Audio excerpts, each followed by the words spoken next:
इस अध्याय में हम कुरुवंश की उत्पत्ति और पांडव कौरवों के जन्म की कथा को विस्तार से समझेंगे। कुरुवंश का प्रारंभ राजा कुरु से हुआ, जो सत्य, धर्म और तपस्या में श्रेष्ठ माने जाते थे। उन्होंने कुरुक्षेत्र नामक स्थान की स्थापना की, जो आगे चलकर महाभारत युद्ध का मुख्य रणभूमि बना। राजा कुरु के वंश में अनेक प्रतापी राजा हुए, जिनमें विशेष रूप से शांतनु का नाम प्रमुख है। राजा शांतनु महान राजा थे और गंगा देवी से उनका विवाह हुआ था। उनके पुत्र देवव्रत थे, जो आगे चलकर भीष्म पितामह के नाम से प्रसिद्ध हुए।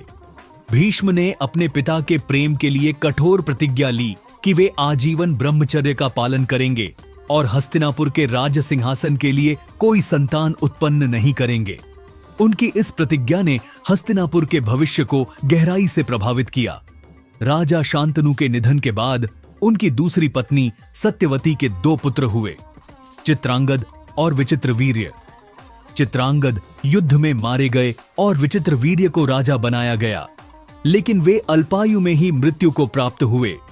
चूंकि हस्तिनापुर का सिंहासन खाली था, इसलिए सत्यवती ने अपने पुत्र वेदव्यास को बुलाया और नियोग विधि से वंश को आगे बढ़ाने का अनुरोध किया। वेदव्यास के आशीर्वाद से 3 पुत्र हुए। धृतराष्ट्र, जो नेत्रहीन थे और इसलिए राजा नहीं बनाए गए। पांडु, जो बलशाली और नीतिवान थे, उन्हें हस्तिनापुर का राजा बनाया गया।